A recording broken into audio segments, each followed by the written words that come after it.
बिस्मिल्लाहिर्रहमानिर्रहीम। अस्सलाम अलैकुम।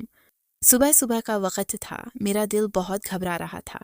मैंने ये सोचा कि आज अपने शौहर से ज़रूर बात करूँगी। मैंने उसे कहना था कि मेरी बेटी उजाला को वापस बुला ले। मैं अपनी बेटी को उस जगह पर नहीं रहने देना चाहती। पता नहीं वो कैसे वहाँ पर रहती होगी। आखिर मेरी बच्ची की उम्र ही क्या थी। मेरी सबसे पहली और मेरी सबसे प्यारी औलाद मेरी बेटी उजाला ही थी। जब वो इस दुनिया में आई तो मुझसे ज़्यादा और कोई खुश नहीं था। मेरी सास ने फ़ौरन कहा कि इस औरत ने तो बेटी पैदा कर दी, बस अब ये बेटियां ही पैदा करती रहेगी। लेकिन मेरा शौहर उस दिन मेरी ढाल बना और उसने कहा कि जिस औरत की पहली बेटी होती है वो औरत नेक होती है और बाप बहुत ही ज़्यादा खुशकिस्मत। हमारे घर में रहमत आई है, आप हमारा दिल बुरा न करें। मेरा शौहर कभी भी एक अच्छा शौहर नहीं रहा था, लेकिन वो एक बहुत अच्छा बाप था। अच्छा शौहर भी इसलिए नहीं था क्योंकि वो मजबूर था, अपनी माँ के घर पर रहता था। हम लोग अलग घर लेकर नहीं रह सकते थे। हमें यहाँ पर बिजली का बिल और किराया नहीं देना पड़ता था, लेकिन मैं पागलों की तरह उन लोगों के काम करती थी। बीमारी में भी ये लोग मुझे काम पर लगा देते। मेरे बाकी बच्चे भी यहाँ पर महफूज थे, वरना मैं उन्हें कैसे संभालती। घर के अंदर ही खेलते रहते थे। बड़ा सा घर था, लेकिन एक गांव के अंदर। कमरे कच्चे थे और बस कुछ ही जगह थी। इस तरह कहीं घर बना हुआ था। अल्लाह ने मुझे बेटी उजाला के बाद 2 बेटियां और 2 बेटों से नवाजा। मेरे 5 बच्चे थे। छोटा बेटा भी 9 महीने का था। हम लोग बहुत ज़्यादा मजबूर थे। मेरे शौहर को बिल्कुल भी काम अच्छा नहीं मिलता था। अगर मिलता भी तो 5 बच्चों के साथ गुजारा करना कितना मुश्किल था। इसलिए मजबूरी में हमने बेटी उजाला को काम करने के लिए इस्लामाबाद भेज दिया। ये काम मेरे देवर ने लगवाया था। उसने कहा कि वहाँ एक बहुत बड़ा घर है, बहुत अच्छे लोग हैं। उनको घर के छोटे मोटे काम करने के लिए और बच्चों के साथ खेलने के लिए एक लड़की की ज़रूरत है, और वो पैसे भी अच्छे देंगे, साथ में खाना पीना और कपड़े भी देंगे। मेरी बेटी उजाला जिम्मेदार और समझदार हो गई थी। शायद हालात ने उसे ऐसा बना दिया था। कहने लगी, मैं चली जाऊंगी अम्मी, वहाँ पर इतने काम नहीं होंगे, लेकिन अगर मैं वहाँ चली जाऊंगी तो घर में कुछ पैसे तो आएंगे। एक दिन मैंने यही बात अपनी सास से कही तो वो कहने लगी कि और इतने बच्चे हैं, उनके साथ दिल लगा ले। एक चला गया तो क्या हो गया, ऐसा थोड़ी ना होता है। माँ के लिए तो सारे बच्चे बराबर होते हैं। क्या मेरी पहली औलाद की जगह कोई और ले सकता था? ऐसा कहना आसान होता है। जब हम किसी को बताते हैं कि मैं उम्मीद से थी, मेरा बच्चा होने वाला था, इस दुनिया में आने से पहले ही चला गया, तो लोग कहते हैं चलो खैर है, दुनिया में आया तो नहीं था। अगर पैदा होकर मर जाता तो तुम्हें ज़्यादा बुरा लगता। ये तो कोई बात ना हुई। ऐसा नहीं, चाहे मैंने उसे देखा हो या न देखा हो, मेरे लिए दुख उतना ही था, क्योंकि मेरे 2 बच्चे इसी तरह से दुनिया में आने से पहले ही चले गए। मैं खो चुकी थी। उसके बाद मेरी ये बेटी उजाला पैदा हुई। फिर मैं सोचूं कि मुझे कितनी प्यारी होगी। मैंने अपने शौहर से कहा, मेरा दिल बहुत घबरा रहा है, उसे वापस बुला लेते हैं। वो लोग उसे महीने में सिर्फ 2 दिन के लिए आने देते थे। पिछले 2 महीने से तो उसे आने भी नहीं दिया था। जब भी आती मुझे पहले से ज़्यादा कमज़ोर लगती थी, लेकिन कहती थी कि मैं बिल्कुल ठीक हूँ। एक दिन मुझे कहने लगी, वहाँ तो रोज़ गोश्त पकता है, वो लोग गोश्त खाते हैं। मैंने उसे कहा, अगर तुम वहाँ पर इतना अच्छा खाना खाती हो, ऐसी में सोती हो, तो फिर कमज़ोर क्यों हो रही हो? कहने लगी, अम्मी, उनका बच्चा बड़ा शरारती है, उसके साथ खेलती रहती हूँ, पूरा दिन भागती रहती हूँ, इसीलिए, वरना खाने पीने की कोई कमी नहीं है। मैं भी माँ थी, मुझे पता था मेरी बच्ची झूठ बोल रही है, इसीलिए मेरा दिल भर गया। शौहर को कहा कि इसे वापस बुला ले। शोर कर रही थी, लेकिन जब वो वापस आया तो पहले से ज्यादा ही परेशान था। मैंने कहा, क्या हुआ? कहने लगा, ठेकेदार ने मुझे नौकरी से निकाल दिया। कहता है तुम ठीक से काम नहीं करते। दरअसल वो पैसे बचाना चाहता है। मैंने कुछ दिन पहले कहा था कि मजदूरी बढ़ा दो। मेरा शौहर किसी ठेकेदार के साथ मजदूरी करता था। मजदूरी बढ़ाने की बात कर रहा था, क्योंकि मजदूर की मजदूरी जो गवर्नमेंट ने फिक्स की थी, ठेकेदार उससे कम देता था। मेरे शौहर ने अपने हक के लिए आवाज़ उठाई। उसने तो मुझे नौकरी से निकाल दिया। अब कभी दिहाड़ी लगे, कभी नहीं लगेगी, तो क्या करेंगे? अगर 7 दिन न लगी तो हम तो भूखे मर जाएंगे। हम लोग इस घर में रहते थे, लेकिन अपना खाना पीना खुद ही देखते। मेरी सास हमारे लिए कुछ नहीं करती थी, बस एक कमरा उसने हमें दे रखा था। उस पर भी वो बातें सुनाती थी। उसके बदले में मुझसे सारे घर के काम करवाती। मेरे शौहर से भी ऐसा लगता था कि उसकी माँ ही नहीं है। नफरत हो गई थी उसे अपने बेटे से, क्योंकि हमारी मोहब्बत की शादी थी। मोहब्बत पूरा साथ देने की कोशिश की, लेकिन उसके अपनों ने उसे छोड़ दिया। ये ज़माना बड़ा जालिम है। ये इंसान को खुश नहीं देख सकता, ये तो आपको सांस लेते हुए भी नहीं देख सकता। मैं तो अपने शौहर से ये कहने लगी थी कि बेटी उजाला को वापस बुला लेते हैं। 3 वक़्त की जगह 2 वक़्त ही खा लेंगे, लेकिन बेटी को घर से दूर नहीं भेजेंगे। अब वो जवान हो रही है। यहाँ पर तो मेरे शौहर का काम भी बंद हो गया। अब हम लोग ये 7,000 से आंख मूंद लेते हैं, तो फिर हमारा गुजारा कैसे होता? बच्चे बड़े हो रहे थे, उनको बहुत ज़्यादा भूख लगती थी। बार बार खाने पीने की चीज़ें मांग देते थे। 3 वक़्त की रोटी के अलावा मैं उनको क्या दे सकती थी? लेकिन अगर हालात और बुरे हो जाते, तो शायद 3 वक़्त की रोटी भी न दे पाती। मेरे बच्चे न जाने कितने वक़्त तक अंडे नहीं खाते थे। हमारे घर में दूध नहीं होता था। दूध पीने वाले बच्चों को भी चाय पिलाया करती थी, वो भी बिना दूध के।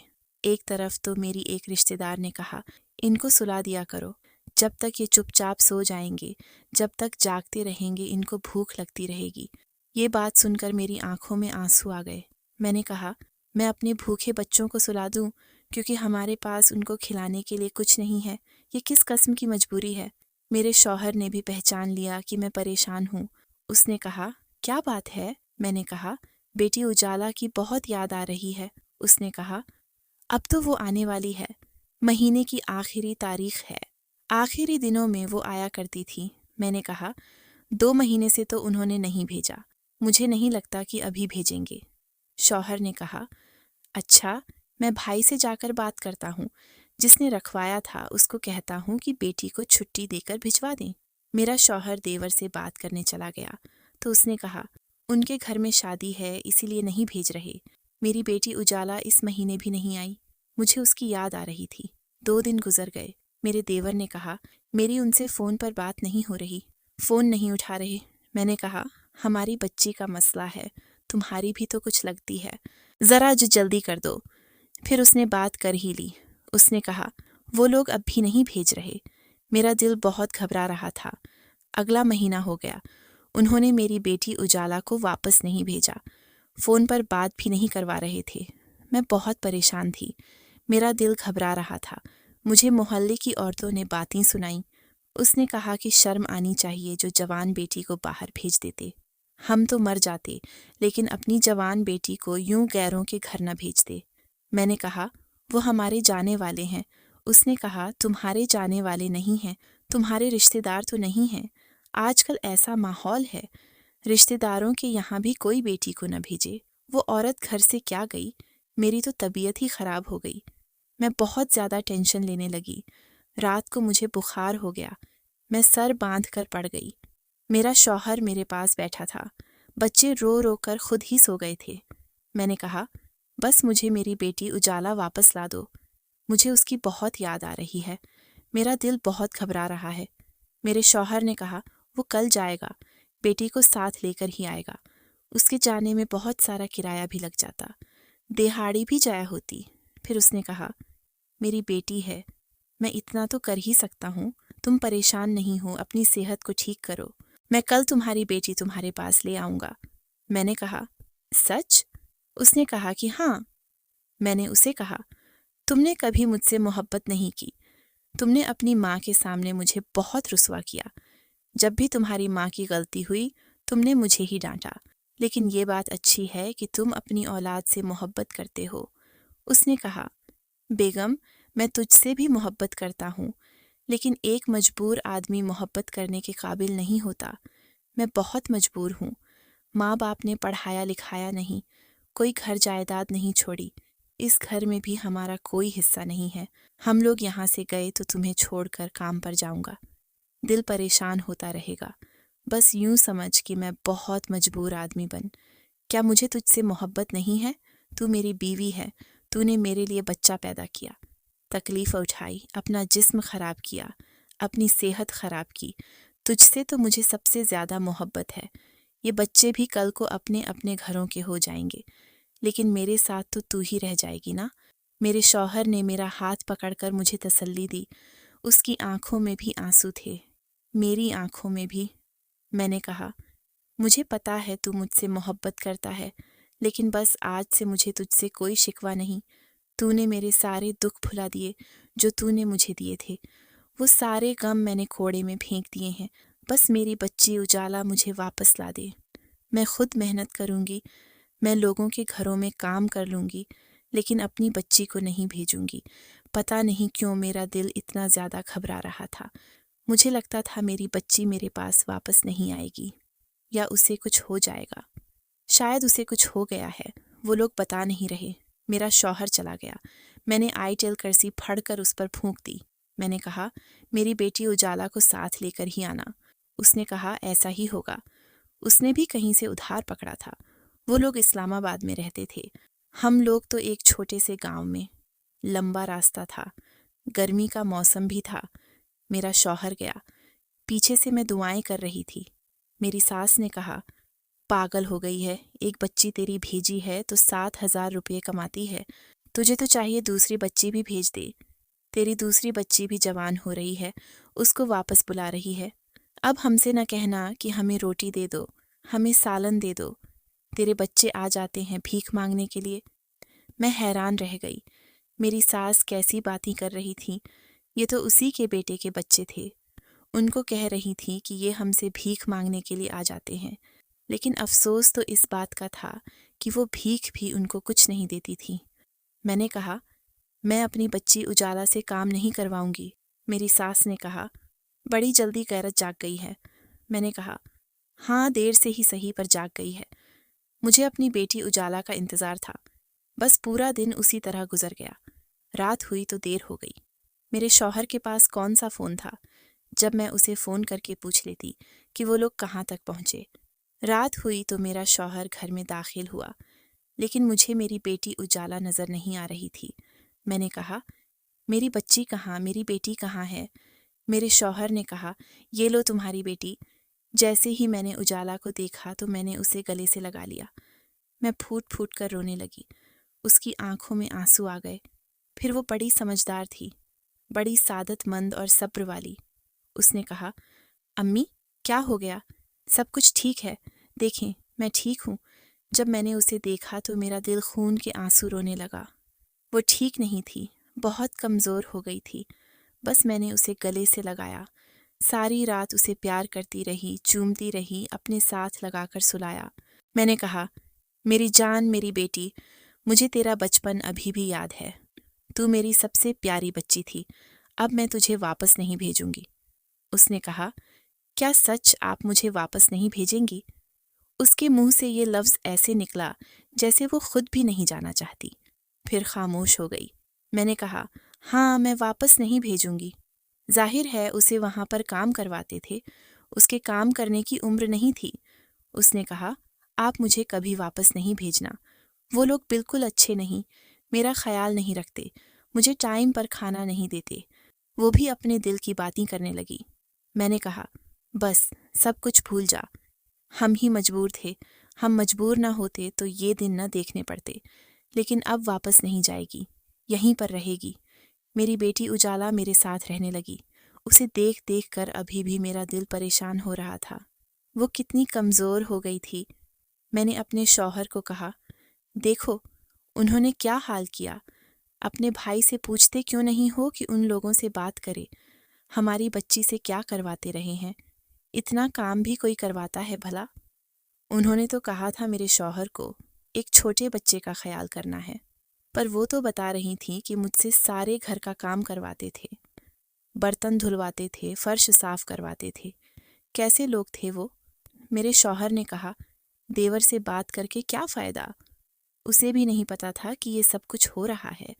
गलती तो हमारी थी ना, हमें भेजना नहीं चाहिए था।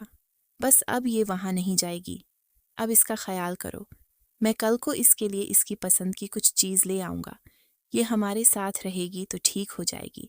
हमारे घर में कौन सी अच्छी चीज़ें बनती हैं, लेकिन प्यार मोहब्बत से भी इंसान बेहतर हो जाता है। मेरा देवर बड़ा ही मुंहफट किस्म का इंसान था। दरअसल उसकी नौकरी अच्छी थी। मेरी सास उसे बहुत ज़्यादा अच्छा समझती थी। हर बात में उसी की साइड लेती थी।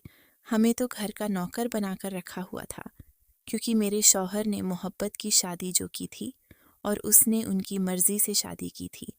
मेरी वो देवरानी भी सास के साथ बदतमीजी करती, पर मेरी सास बर्दाश्त कर जाती और हक बात भी करती तो मेरे साथ ऐसे मुझे बातें सुना देती कि मेरे अगले पिछले सारे एक कर देती। कहती थी कि तुम हो ही ट्वाइफ, तुम्हारी तो माँ भी ट्वाइफ थी, तुम्हारे बाप ने तुम्हारी माँ से भागकर शादी की थी, तुम्हारा तो खून ही गंदा है। तो मुझे बातें सुनने को मिलती, पर मैं चुप कर जाती। एक दिन हमारे घर में आई तो कहने लगी, ये दूध लाई हूँ, बच्चों को पिला देना। मैं हैरान रह गई कि मेरी सास ने हमारे लिए दूध कैसे रख लिया। वो तो मेरे बच्चों को पानी देकर भी राजी न थी। जब मैंने दूध चूल्हे पर चढ़ाया कि थोड़ा गर्म करके बच्चों को पिलाती हूँ तो दूध फट गया। मुझे समझ आ गई ये दूध पुराना था, इसलिए वो हमें दे रही थी। कोड़े में फेंकने से अच्छा है किसी के मुंह में जाए। मुझे बड़ा अफसोस हुआ। उस दिन से मुझे एहसास हो गया था कि ये औरत मेरे बच्चों के लिए बिल्कुल भी अच्छी नहीं है। मैंने ये बात अपने शौहर को बताई। उसने कहा, बस तुम ऐसे समझो, हमारा इस दुनिया में एक दूसरे के सिवा कोई नहीं। मेरी बेटी उजाला जब से आई थी उसकी हालत अजीब सी थी। एक दिन रात को सो रही थी कि अजीब सी चीखें मारती जाग गई, जैसे किसी चीज़ से डर गई हो। फिर मुझे देखकर लिपट गई, कहने लगी, मैं तो घर पे हूँ। मैंने कहा, हाँ तुम घर पे हो मेरे पास। क्या हो, क्या है तुम्हें? कहने लगी, अम्मी बहुत बुरा ख्वाब देखा, बस दोबारा मुझे ये ख्वाब कभी ना आए। वो बुरी तरह से रोने लगी। उसकी हिचकी बंद हो गई। उसकी तबीयत भी खराब होने लगी। कभी उसके पेट में दर्द होता है, कभी मुइदे में, कभी उसको उल्टी आ जाती। कुछ भी खा लेती तो उल्टी कर देती। मैंने कहा, क्या हो गया मेरी बच्ची को? मैंने अपने शौहर से कहा, बेटी उजाला को डॉक्टर के पास ले जाते हैं, तबीयत ज़्यादा ही खराब हो रही है। मेरे शौहर ने कहा, ठीक है। वो उधर इधर से उधार पकड़ रहा था। मुझे पता था उसका काम नहीं चल रहा। उधार देने वाले भी कब तक देते? एक दिन वो भी मना कर देते, लेकिन अभी फ़िलहाल और कोई चारा नहीं था। बेटी उजाला को अस्पताल ले गए। डॉक्टर ने कहा, कुछ टेस्ट करने पड़ेंगे। सरकारी अस्पताल था, बहुत वक्त लग रहा था। हमें डॉक्टर ने बुलाया, ऐसी बात बताई कि हमारे पैरों तले ज़मीन निकल गई। उसने कहा, लड़की माँ बनने वाली है। ये बात सुनकर मुझे ऐसा लगा किसी ने मेरे सर पर पत्थर ही फेंक दिया। मेरा शौहर हैरान रह गया। हमने कहा, लेकिन ये कैसे हो सकता है? उसने कहा, अब ये आप लोगों को पता होगा। सरकारी डॉक्टर भी बड़े अजीब होते हैं, लोगों के साथ बदतमीज़ी से पेश आते हैं। उनको लगा हमारी बेटी ख़राब है। हमें पता है, लेकिन हम पर्दा डाल रहे। हमने दूसरी जगह चेक करवाया, दूसरे डॉक्टर से। उसने कहा, ये बात सच है। अब आप ही जाने, लेकिन मेरा काम था आपको सच बताना। हम लोगों ने ये खबर सुनी तो मेरे दिमाग में सारे अंदेशे, बातें और सब कुछ घूमने लगा। हमें तो हमारी सास ही नहीं छोड़ेगी, मुआशरा ही हमें नोच खाएगा। ये सब क्या हो रहा था? ये हमारी बेटी उजाला के साथ किसी ने क्या किया? हम फौरन समझ गए। ये उन लोगों का काम था जो उसे वापस नहीं भेज रहे थे। 3 महीने से ही अजीब हरकतें कर रहे थे, फिर अचानक से ही वापस भेज दिया। पहले तो कह रहे थे, इसके बिना हमारा काम नहीं चलता। शायद उनको भी पता था मुस्तकबिल में ये सब कुछ होने वाला है। मेरे आंसू नहीं रुक रहे थे। मेरा शौहर अजीब सी हालत में था। उसको कुछ समझ नहीं आ रहा था कि वो क्या करे, क्योंकि सारा प्रेशर उसी के ऊपर था। उसकी माँ ने भी उसे बातें सुनानी थीं। मैंने भी रोकर उसको दुखाना था। बेटी उजाला की हालत एक तरफ, हमने तो उसको बताया भी नहीं था कि क्या हुआ है। डॉक्टर ने कहा, अगर आपने ये सब कुछ ख़त्म करवाने की कोशिश की तो आपकी बेटी ऊपर चले जाएगी, क्योंकि चौथा महीना शुरू हो चुका है। मेरी बेटी उजाला बहुत पतली थी, इसलिए पता नहीं चल रहा था, लेकिन ये बात हम कब तक छुपाते? पहले सास को ही पता चल जाता तो वही हमारे लिए काफ़ी थी। वो तो वैसे ही हर वक़्त हमारी गलती में कठों में रहती। मेरा शौहर सर पकड़कर बैठा हुआ था। उसने कहा, अब हम क्या करें? उन लोगों से जाकर बात करें? वो बड़े अमीर लोग हैं, वो क्या करेंगे? वो तो हमें चुटकियों में मसल देंगे। हम उनके सामने कुछ भी नहीं। हमारे घर में तो आटा भी खत्म है। हमारी हालत नहीं है किसी से लड़ने की। देवर को भी ये बात बताते तो वो भी कुछ न कर पाता। उल्टा अगर उसको ये बात पता चल जाती तो वो बाकी सबको भी बता देता। ये जिंदगी बड़ी अजीब है। आप इसमें किसी के साथ झगड़ा नहीं कर सकते। मेरा शौहर सर पकड़े बैठा था। उसको कुछ समझ नहीं आ रहा था। उसने कहा, कुछ सोचना पड़ेगा। अब फैसले की जिम्मेदारी उसकी थी। जो उसने करना था। मैंने उस पर हाँ बोलना था। उसी का साथ देना था। मैं तो हमेशा उसका साथ देती आई। मेरी बेटी उजाला मेरी गोद में सो रही थी। मेरी आंखों में आंसू थे। कहा, हमारी बेटी के साथ क्या हो गया? उसने भी हमें नहीं बताया। शायद उसको डराया गया होगा, क्योंकि ये अभी भी रात को उठती है, डर जाती है। कैसा वक़्त गुजारा हमारी बेटी उजाला ने। दिल कर रहा है जान दे दूं। मेरे शौहर ने कहा, मर जाने से क्या हो जाएगा? मर जाओगी तो इन बच्चों का क्या होगा? हिम्मत करो। लेकिन हमारे अंदर हिम्मत नहीं हो रही थी। सोच सोच कर मेरा दिल खौल रहा था। मेरी ममता मर रही थी। मैं चाह कर भी इस बात को रोक नहीं सकती थी। मर रही थी कि मैं कुछ भी नहीं कर सकती थी। जो होना था, हो गया था। उसको रोक नहीं सकती थी। अब जो आगे होने वाला था, उसको बदल भी नहीं सकती थी। इसलिए बार बार मर जाने का दिल कर रहा था। जिम्मेदारी आपको मरने कहाँ देती है? मैं मर जाती तो इन बच्चों का क्या होता? हमारे सर पर तो कयामत ही टूट पड़ी थी। हम गरीब थे, किसी से लड़ते। जिनकी औलाद के साथ बुरा किया जाए, ये वही माँ बाप जानते हैं जो हम जैसे बदनसीब होते हैं। मेरा दिल कर रहा था कि जिसने मेरी बेटी उजाला के साथ सब कुछ किया है, मैं उसका ऐसा अंजाम करूं कि सारी दुनिया देखे। लेकिन हम बहुत ज़्यादा मजबूर बेहाल थे। हमारे पास तो अपने आप को बचाने के लिए कुछ नहीं था। तो हम कहाँ से दुश्मनी और बदले पालते? मेरे शौहर ने कहा, अब एक ही रास्ता है। हमारी बेटी उजाला है। उसके साथ जुल्म हुआ है।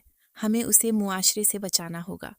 हम उसे अकेला नहीं छोड़ सकते और ऐसी जगह पर भी नहीं छोड़ सकते जहाँ पर लोग उसको ताने दें। हमें यहाँ से जाना होगा। मैंने कहा, कहाँ जाएंगे? उसने कहा, कहीं भी चले जाएंगे, बस यहाँ नहीं रहेंगे। हमने फैसला कर लिया था कि हम यहाँ से चले जाएंगे। रात को ही थोड़ा बहुत सामान बांध लिया था। ये रात मुझ पर बहुत भारी थी, क्योंकि मुझे नहीं पता था हम सुबह कहाँ जाएंगे। हमारे पास तो ऐसा कुछ नहीं था जिसको हम बेच सकते, और न ही इतना सारा सामान ले जाने के लिए मेरे पास पैसे थे, क्योंकि अगर सामान ले जाते तो किराया भी देना पड़ता, और सामान में था ही क्या? कुछ चारपाइयाँ हैं और पेटियाँ। कुछ सामान में मैंने बच्चों के कपड़े और ज़रूरत की कुछ चीज़ें बांध लीं। रात हुई तो हम लोग हैरान रह गए जब बुरी तरह झलझला आया। हम लोग अपने कमरे से निकल गए, गली में भाग गए। हमने अपने बच्चों को उठाया। हमारे 5 बच्चे थे। हमने बड़ी मुश्किल से उनको उठाया। इससे ज़्यादा हम क्या कर सकते थे? मेरा शौहर वापस भागा अपने भाई और माँ के लिए। तो वापस आया तो उसकी हालत कुछ अजीब सी थी, क्योंकि उसने कहा, घर तो टूट चुका है। मलबा उठाया गया तो उसकी माँ इस दुनिया से जा चुकी थी। उसका भाई जिंदा था, यानी कि मेरा देवर, और उसकी बीवी अपने बच्चे लेकर अपने मैके गई हुई थी। मेरी सास इस दुनिया से चली गई। मेरे देवर ने अपना घर बसा लिया। अब वो टूटा फूटा घर हमारे लिए ही रह गया था। हमें हुकूमत ने रिलीफ दिया और कुछ दिन हम एक घर में रहे जहाँ पर उन्होंने हमसे कोई किराया नहीं लिया। इतनी देर में हमारे घर को फिर से बनाने का वादा भी किया। मेरे देवर ने आधे घर की ज़मीन को बेच दिया। आधे घर की ज़मीन पर हमें हुकूमत ने नया घर बनाकर दे दिया। हमारे पास घर आ गया। अब हम वहाँ रहने लगे। मेरी बेटी उजाला का टाइम भी आ गया था। मेरी बेटी उजाला ने 2 जड़वां बच्चों को पैदा किया। उनका बाप वही था जो उस घर का मालिक था जहाँ पर मेरी बेटी काम करती थी। ये बात मुझे मेरी बेटी उजाला ने बताई। हम ये जानकर हैरान रह गए। वो तो खुद जवान बच्चों का बाप था। आखिर में यही कहना चाहूँगी, अपनी बच्चियों की हिफाजत करें। चाहे कितनी भी मजबूरी हो, उन्हें खुद से दूर न करें। अल्लाह सब बच्चियों को अपने हिफ्ज़ व ईमान में रखे। अब वो एक माँ बन गई है तो उसके अंदर भी ममता है। वो उन दोनों बच्चों का बहुत ख्याल रखती है। आगे क्या होगा हमें नहीं पता। जो भी हुआ बुरा हुआ, लेकिन इस बात की तसल्ली है कि हमारे साथ बुरा करने वालों के लिए बुरा ही हुआ। आज हमारी ज़िंदगी अच्छी है पहले से। आपको अगर ये कहानी अच्छी लगी है तो इस वीडियो को लाइक कीजिए और इस तरह की मज़ीद कहानियाँ सुनने के लिए हमारे चैनल को ज़रूर सब्सक्राइब कीजिए। कहानी सुनने का शुक्रिया।